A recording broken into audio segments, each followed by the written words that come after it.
We had an enhancement weekend. Enhancement weekend? Yes. We're going to, Gulf State Park coming up for a week-long trip. This will be our second week-long trip to break in our new G3250 and Brinkley G3250. Yes, and we had an enhancement weekend. An enhancement weekend. Well, I guess I should say you had an enhancement weekend. I guess you could call it an enhancement weekend. Yeah. So tell us a story. What all did you do this weekend, honey? Ooh. You were very, very productive. I'm quite proud of you. Well, where our house is situated, you have to either, if you're going to wash something and you want it to be out of the sunlight, then you either have to get up early in the morning or you have to do it late in the evening.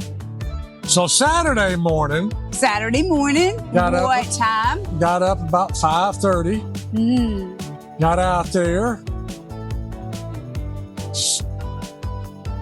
Had to hook up the RV and pull it out, get it all ready to wash. So we get all that, and I get started probably by 6. You started on the roof this time. Started on the roof. I wanted to get through. Good thing I did. Went onto the roof. And why was that? Well, because the last place we were, which was Gunter Hill, a squirrel. Squirrel! He was it seemed like he was just trying to get a nut and was eating up there pine cones. There was a pine tree right next to the RV. Anyway, he was eating lots of pine cones, and the little pine cone thingamajigs that they eat and dropped all over the roof. As far as I'm concerned, no big deal. Right? Well, we're only there for a weekend. Yeah, but it rained on us. Oh, I didn't. So I didn't know that these little bitty pine cone petals of the pine cone. Well, all those were on the roof, and all of those leave stains when they get wet. Oh, that's not good. So our white roof wasn't white? Nope, it had brown, my color, brown stains on it, about the size of half of a Band-Aid. Well, the good news is that they would come up, but you have to scrub them pretty hard with a brush. Anyway, so I get up there and I'm scrubbing them with a brush, and I know that it's going to rain, or it's potentially going to rain. So I was trying to hurry. Well, the roof took way too long. It was a catch-22 situation. Anyway, I scrubbed the roof. It was a catch-22 with the rain, trying to worry about the rain. Because, I came outside and it was raining and you were on the roof scrubbing the roof. Well, I was going to get to that. Oh, okay. So, you're scrubbing the roof. I have my trusty Crocs on. The roof is very slippery with Crocs on, with the suds up there. So I'm having to be very careful that I don't slide off. Plus, I'm adding to this story because, I need to. So the ladder that comes with a Brinkley is kind of rickety. It's one of those extension ladder little sections. I don't know what they call them. They were very popular. It's not teleporting or telescoping ladder. That's it. It's not very sturdy, and it doesn't go up quite high enough for my confidence level anymore. I think that if I was 30, it would be no problem. Now I'm a little bit more scared. That's the key word. I could probably do it. I'm just more scared to get on the roof. So I had to rig up and use the actual extension ladder to get onto the roof, which was more cumbersome. So anyway, I got most of the spots up. And like Kimberly said, well, it commenced to raining while I was on the roof. So I said, well, I'm going to stay up here in the rain. And then I said, you know what? I'll just do just the roof. And then I'll wash it tomorrow morning, and we'll leave it parked out here in the driveway and plug it in. So I did the roof. Then I came on down and said, that took well over an hour or so to do the roof, because it took a while to figure out how to get the ladder to work. Because if you lean on an extension ladder, it would have been more practical to use that ladder as it's intended with the slide out so you can step on that slide box. With the slide out, it's absolutely no problem. I think they fully intend for you to step on the slide to get onto the roof, which is absolutely no problem because you're coming at the ladder at But when angle. the slides are all in this situation, that made it more challenging. I could have gotten on the roof. The challenge was getting off the roof. Gotcha. I just didn't have the confidence level anymore. So anyway, all right, let's move on to something else because this is 10 o'clock in the morning now, 11 o'clock, somewhere around there.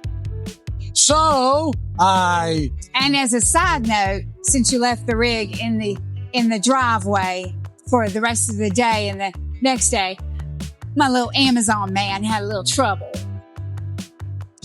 delivering my package. We just had to make him turn around right there. So I decided, hey, since I'm not going to do that, it'll be a good time because it was typical summertime showers. Well, let's install the filters. My wife, told me you better have the filter systems in before we go to the beach area because, they got nasty water. Well, that was in the 70s and 80s that they had nasty water. They still do. Wow. If some of the places you go, old Florida, you're going to get that sulfur water. I guess technically we're not in Florida at all. We're in Gulf Shores. I know, but that area, unless, a lot of them, I think, invested because it is a thing. So I did what I was told. Sulfur water's a thing. I put the filters into our Brinkley Model G3250 and put little 3-stage filters in. How hard was that? And I forgot to film it because I didn't think much of it. It wasn't hard at all. It makes it harder with the other thing that I'm going to tell you I did. So I put the 3-stage filters in, fill them up with water, kind of neat. 1, 2, 3, fills up with water. Then you got to run it for 5 minutes. So I ran it for 10 minutes to make sure it's got good fresh water in there. I did leave our little Camco filter in there. So we have 4 filters and it seems to be okay. We'll find out when we take a shower in there. So I did the filters. That was pretty easy. I waited. I haven't bought any spare filters yet because I was going to wait to see how this worked as far as if we were going to have to change to a blue system because everybody was complaining about the lack of water pressure. We'll have to see. So I also put in the most important thing there is Here we go in again. the history of RVs. Maybe he'll finally be quiet about it, y'all. You know what it is. If you've been watching, you know exactly what he's put in. Starts with an M. And ends with a ride. MORryde. Put in my MORryde tray. Just one of them. The other one hasn't come in yet. Put in my MORryde tray.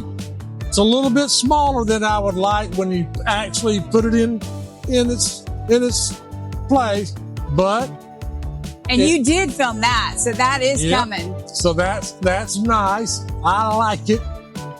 I'm going to like it more when I put the other one in.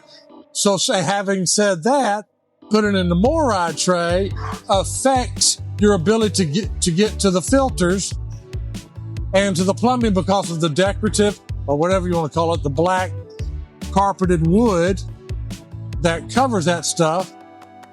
Now you can't get the divider. Yeah, okay. You can't get that out.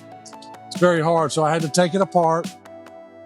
I came up with a solution, but there just ain't enough time in the day, especially when you still work full time, because you come home in the evenings, you want to get dinner ready, you're tired a little bit, and you got to get, like I said, dinner ready. And then by that time, it's 6:30, 7 o'clock. And you time for bed. Well, for some of us, then you don't want to necessarily go out there and mess around all hours of the evening. So anyway, I got a fix for that divider. I'm going to Velcro it.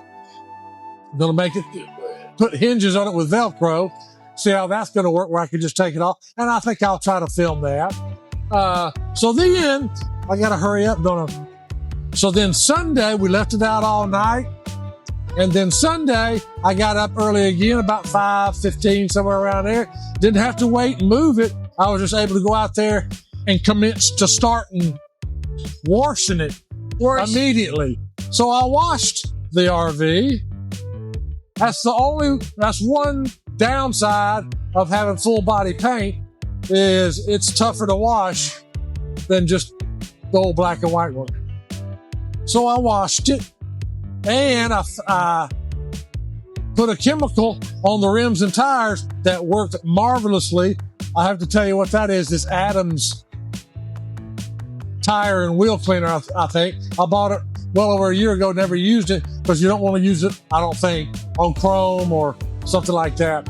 Anyway, it works wonders on these rims and tires. You spray it on and scrub it a little bit and wash it off. So I did that. And the filters, MORryde tray. And you started the process with the generator, the break. Fired up I wanted to hear how loud the generator was. But there's a whole process to it, right? There's a whole process. Well, the break-in period. Yes. So Time to break it in. One thing is you're going to have at least on this particular exact model, you're going to have particular gas cans to fill up the generator if you're going to try to fill it up with a gas can. I have a couple of different gas cans, and the nozzle wasn't really long enough to fill up the gas can. Fill up the gas tank for the generator. It's 30 gallons. I believe they want you to go to the gas pump and fill it up, which would be no problem. That makes sense. I wanted to fill it up just a little bit. So I put about 7 gallons in it. I wanted to fire it up so I could hear how loud it was with the door open and the door closed in case we need to use it at a campsite. It's not really that loud at all. I can see it bothering some people. Well, at night, and usually things are feel louder. But some people's air conditioners are that loud. Well, so anyway, you got to run it. You're supposed to break it in for 30 minutes with no load. And then you keep running it with a half a load on it for 2 hours. Then you run it for another 2 hours at 3/4 of a load. And then it's broken in. After 25 hours, you change the oil. Did you get all that? Yeah. The problem is, how do you know how much load you're putting on it? They give you a little chart, but it's not that great. Anyway, so we ran the generator and so you, all in all, had a very productive weekend. And what did I do? I shopped on it. You edited all the videos. I shopped some on Amazon and, not much compared to that. Well, you did a whole bunch of mental stuff. How about that? You hear that? I don't know if you can hear that. That was a Mustang. So, you did a whole bunch of mental stuff. That's almost worse. Well, when you're sitting there doing all that mental stuff. Anyway, but it doesn't feel very Had a productive weekend, getting ready. I like to try to have the RV and truck. Oh, heck, I forgot. I washed the truck that evening.